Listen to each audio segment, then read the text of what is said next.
Hey, good morning, everyone. I am I'm working on my hats here right now, and I'm having a tough time getting going. Listening to a lot of these um, audit videos where people are going out just trying to film in public, public places, and I keep seeing a pattern of the um, the public. I don't want to say public servants. I was a public servant for 15 years. Um, but the employees at the government facilities seem to, anytime a camera comes out, seem to have this panic reaction and then basically attack the person with the camera. And that's not a normal reaction if it's not something that's happening to you repetitiously over and over and over and over. And yeah, I guess people are going to these facilities, filming over and over and over, but it is a different situation. People people pay taxes.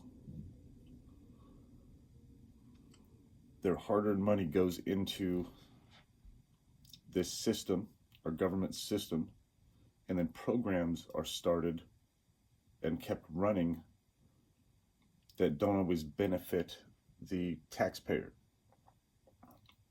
They are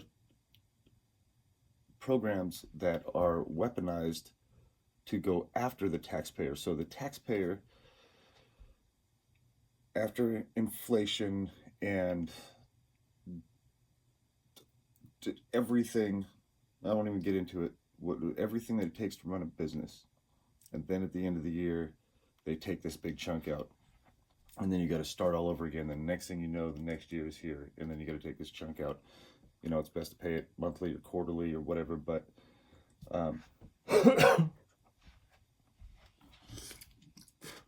sorry, excuse me, I've been a little sick lately. Um, and then if you get behind, you go to prison. Apparently, I don't know. I don't know anybody. The only person I know that's gone to prison is, well, I don't know him, but Wesley Snipes. Uh, Al Capone. Yeah, Al Capone for tax evasion. Um, so yeah, the last check I sent, actually, I sent $16,000 to those guys, and I'm behind now. That's, I guess a lot of people are. I've never been like this with my taxes, but so people get really frustrated when they start to ask questions about where their tax money is going. Tax money is going, there's hardly any time in life to keep up anyway, get all that stuff done. And then you start running into these systems that seem to be negatively affecting you, and you're like, wait a minute, hold on, I'm paying these people to ruin my life. This does not make sense. Why am I giving them money for programs that hurt me? So then you start questioning, and they don't ever want to. You start searching. They make the information pretty tough to find. You want to learn something about the law. Try looking up some stuff about the law. I mean, I know where to go now, but it's not easy just to Google search like, hey, I need to look up these laws. Try to look up stuff on a government website and uh, see how easy it is to find what you're looking for on some of these websites. Some of them are good, some are good, but the ones that are hiding things, they make it almost impossible to get through the maze of um, paperwork to request information. You start doing that, and you're like, why is it so hard to get information on this place? Maybe we should go physically to the place, see what's going on, go film, ask some questions, and you get there, and they're like, what are you doing? Put that camera down. You can't film. You can't film me. And you're like, whoa, what the hell? What are you doing? Um, so you're like, what's going on behind that wall? Why are they so protective? you know, and then they'll say, well, it's national security. We're getting bad guys and this and that. But, you know, a lot of times, okay, so there are people that are out there getting bad guys, but a lot of times there are people that are like, we're getting bad guys. They're back behind the wall, having a poker game, playing video games, whatever, going on trips to Curacao to go gamble. And I just stop at that. Uh, you know, stuff like that. And then they're like, we're protecting you. We're protecting you. When really they're having the time of their life on your dime while they're protecting you, and you're working your ass off to pay these taxes. So that happens a lot. That happens a lot in government. I've seen it in person. I've seen it happen. Got sent on the shitty deployments, the shitty TDYs, and then watched, you know, person that's in charge of making the decisions go to like Hawaii and Curacao and the Ukraine, actually, Operation Safe Skies. These guys all went to Ukraine and drank vodka with these Ukrainians. Uh, yeah, what was up with that? I forgot about that mission. I didn't go. I was the only one. Everybody in the shop went but me. I was back home uh, running the shop, actually. Yeah, I was running public affairs at the 144th Fighter Wing while those guys were in the Ukraine. So anyway, I'm getting off track. I just always think of these things that I've done that I've kind of forgotten about. Um, so a lot of these videos of police using their badge and their authority, um, to be, I want to use the right words here. This is a real touchy subject. To be aggressive, to be the predator, not to have the citizens' best interest in mind. Constantly um, searching, fishing, building up, escalating situations to find the violation, to get the number, to fill the prison cell, to you know, on and on and on and on and on. That's why people are starting to get, not starting to, it's been a while now, just have that that feeling, that same people are getting that same feeling when they think about cops as when they think about an ex that fucked their best friend. Kind of like the same feeling. Um, and that's really not how it should be. I never, you know, I didn't grow up thinking that. Um, I still don't want to think. I mean, I think that exact literal thought actually sometimes, but uh, that's a whole nother talk show. Uh, that's a whole nother stain on the wall. Uh, but yeah, that shouldn't be how that is. Um, and I get that feeling when I see one go by. But I've had interactions with some cops that are they're great. I talked to a guy in the parking lot over here. These people were messing with me in the parking lot, and I just had enough. And I was like, yeah, screw it. Okay, I can't go punch these people in the face. Can't do anything. Uh, you know, can't fight back. So I'm just gonna pull up. And I'm gonna go tell this cop over here. Right, my last resort. Hey man, I just want to let you know I'm coming through the parking lot. Blah blah blah. Tell him the story, and he got out and he stood there. He didn't have like hand on his gun or like he was gonna just jack me up. He just stood there and listened to me and was like, okay, all right. He didn't say, hey, I'm gonna, you know, go do anything about it or anything like that. But he didn't approach me like I was some kind of monster or something like that. I respect that guy. Um, Now, even though this kid that showed up at my house, I call him kid because he looked like he was like 15, which is not a bad thing. Guy, when he's 50, he's gonna look like he's 30, so that's good for you, buddy. Uh, and he was a real professional, polite guy. I shouldn't call him a kid. He's an adult. He's a fucking cop. Uh, I'm just getting old, you know. Uh, anyway, I'm getting that feeling when I see police officers, because of what I've personally gone through, I mean, I got gang stalked by some of them. I'm not going to say the entire department, but for sure, some of these guys have gang stalked me. You know, police, fire, and EMS have gotten involved in this, and that's the weird conundrum, man. You know, when I was a firefighter at the 144th Fighter Wing, we would go on these TDYs with different. No, actually, this trip I wasn't a firefighter at the time. I was. Let's see, what did I go with? Oh, okay, no, yeah, I was a journalist at the time. I was in multimedia, had the video camera, the still camera, the pad on it, you know, going to document the story. And so me and uh, Leftler, uh, took a POV. That's a private. Let's see, we took POV. I think we took his Subaru out to San Luis Obispo with security forces. And I liked a bunch of the guys in security forces. Some of them were cool. Those guys, it was weird hanging out with them though because they cussed like way more than me. Yeah, there was a dude that looked like Farva. I don't want to even go into that. Anyway, uh, I'd go with those guys, or we'd go with these guys on training missions, stuff like that. So we go to Camp San Luis Obispo, and I don't know, they have like 100 guys, something like that. Nah, probably less, 70, 80. A lot of cops, a lot of security forces. They take all their vehicles, all their gear, everything, night vision, the whole 9 yards. And then at Camp San Luis Obispo, they've got these concrete facilities where you go train. You go train for like hand-to-hand combat and you know, hostage extractions, all kinds of stuff. And you put this vests on called Miles gear. You go on your helmet, you go on your vest. I think they have ones that go on your legs, but we would only use the ones that upper body. Uh, so I'd go in like training for combat cam, and I never got to do combat cam. I never got to go into combat. I requested it so much that my boss got sick of me. He'd send me to like Texas or some shit.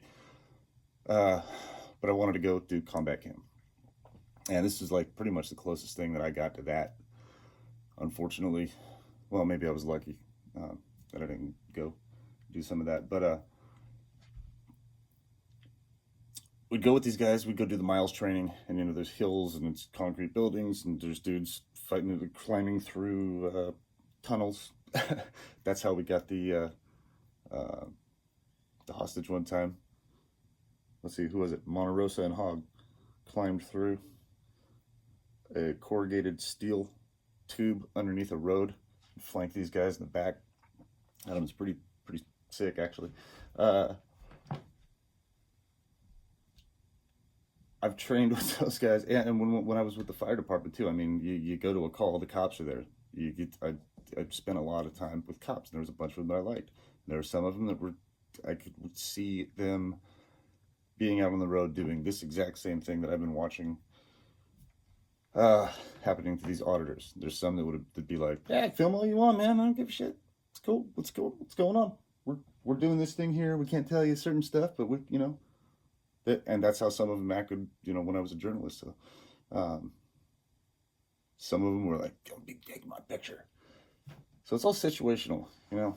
Don't call any group out. You know, you might as well call somebody out for the color of their skin.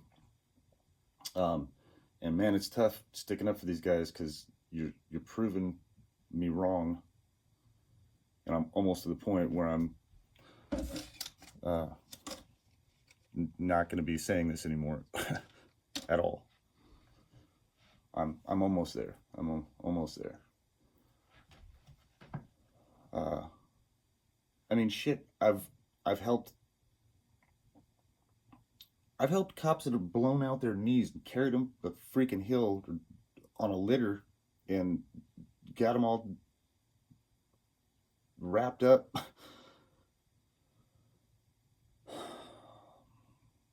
And I get this gang stalking and organized stalking harassment. It's, I don't know, it's messed up. So